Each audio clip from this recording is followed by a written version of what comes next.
captures the essence of what we need to achieve. Given the magnitude and the urgency of the existential crisis that humanity and life on our planet is grappling with, only collective action at the multilateral level that is effective, inclusive, and sustainable will enable international community to tackle climate change, biodiversity loss, and pollution.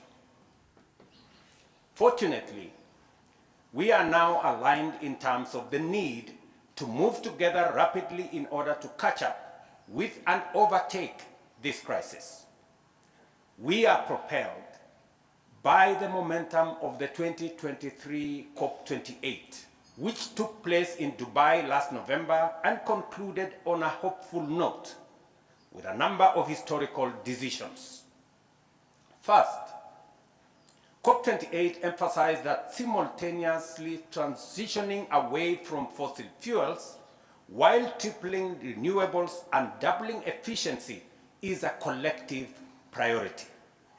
Second, it positioned resilience and adaptation at the center of climate action, clearly defining the limits connecting nature, health, agriculture, and food system chains, as well as peace and security. If there was ever any doubt, COP28 confirmed that climate change is no longer to be seen as an abstract concern residing in distant future, but a real and present danger that requires urgent collective action from all of us. This distinguished assembly, UNEA 6, is the first intergovernmental global meeting after COP28.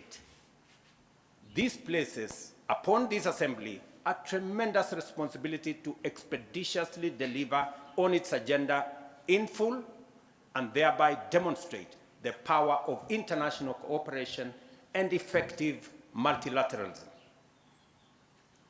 This is a challenging task, which is complicated by the fact that nations of the world are also grappling with a dynamic complex of interconnected and multifaceted threats, risks, uncertainties, and shocks ranging from a sluggish economic growth, conflict and wars, and geopolitical fragmentation.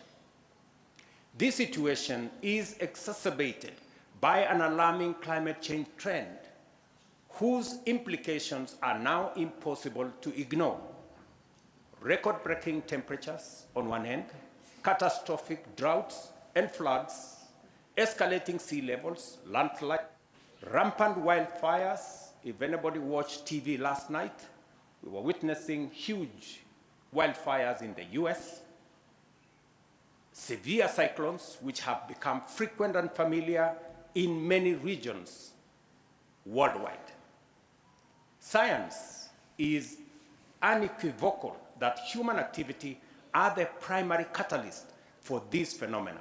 Consequently, as humankind, we are faced with a critical decision to radically alter our course or persist on the current path, endangering our very existence.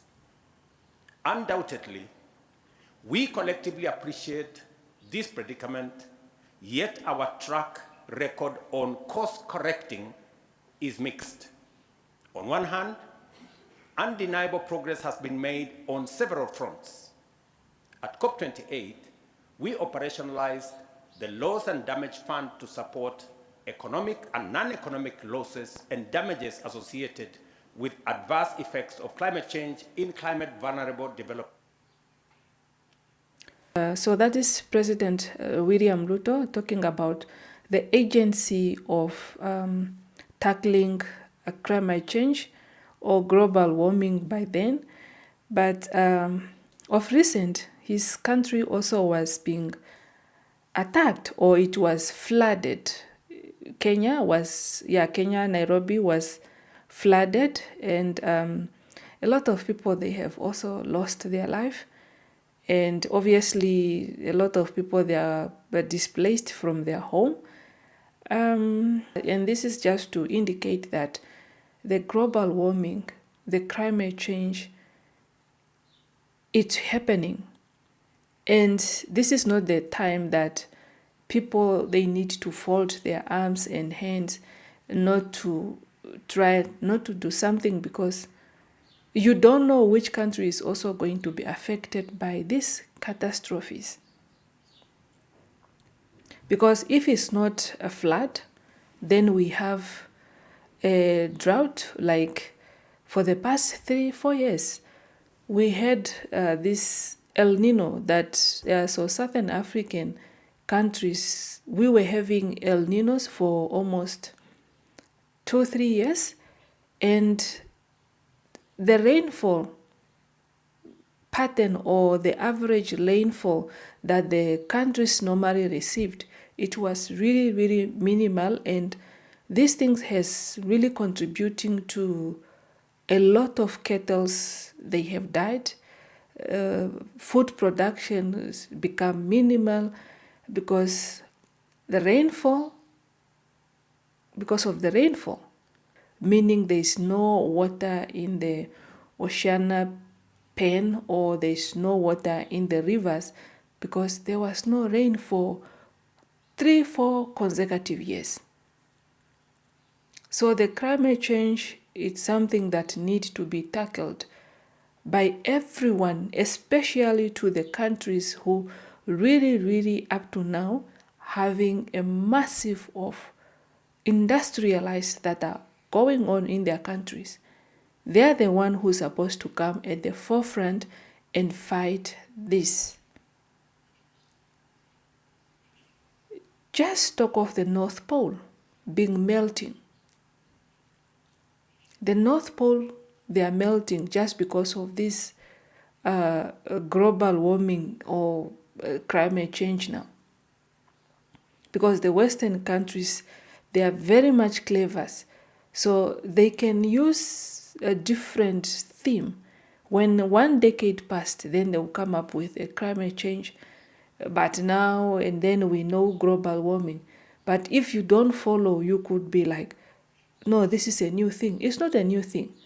It's just that they have a pattern to name or to bring themes with the same things or with the same problem.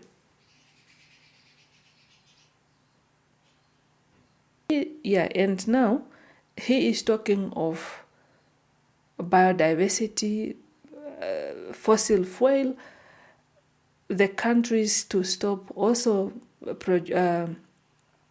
maybe producing oil. We don't know, but since he is also talking, instead of using fossil fuel, where now we are talking of oil and or crude oil, so he's pushing for the renewable energy.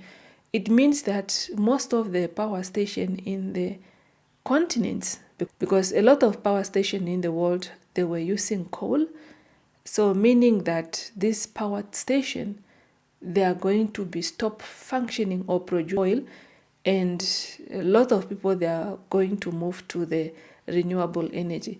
So there is advantage and also disadvantage, because if this initiative, they are only pushed, or this agenda, they are only pushed toward Africa to stop using coal, but so the coal producers, they are also not being told to stop producing coal.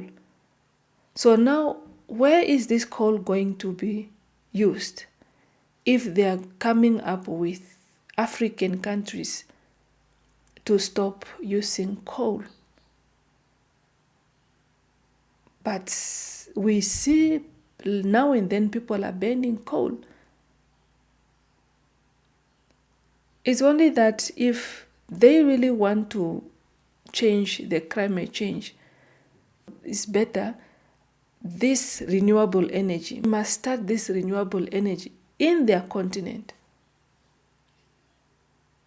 Because now African countries and the Caribbean and small island in Asia, They are the ones that are at the receiving end of this global warming, of the climate change, because now and then these countries, they are in flooded, winds, drought.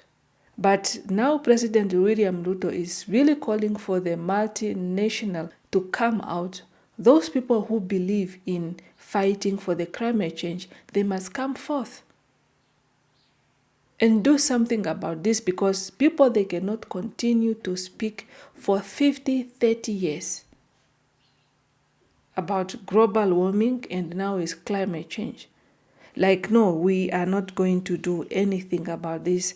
So from global warming, we are coming up with a new word, climate change. And the climate change, they are also coming up with a new theme, because there's no willingness to stop, to say. On this side, the Western countries, they are pushing this renewable energy to African continent. And at the same time also, they are pushing for the discovering of oil. But for the total burnout, that one is not going to work, because a lot of equipment, they are already being manufactured using oil. And for people also to shift from this to that is going also to be difficult. But as long as there is willing to change, maybe the environment or the continent or the atmosphere, it will be changed for good. But that's what I have for now. Thank you so much for watching. If you have watched up to this far, consider yourself subscribing to the channel, like the video, and comment down below. Turn on your notifications so that you'll be notified whenever I upload a new video. And if you want to see me or leave me a message, please message me on my Instagram page, EPPS. So I'm coming out strongly, because I feel like maybe there are people or my subscriber who really want to be in contact with me, but I was not providing this platform. So you can see me on my Instagram page, EPPS. Then I'll see you there. So see you on my next one. Bye-bye and bye.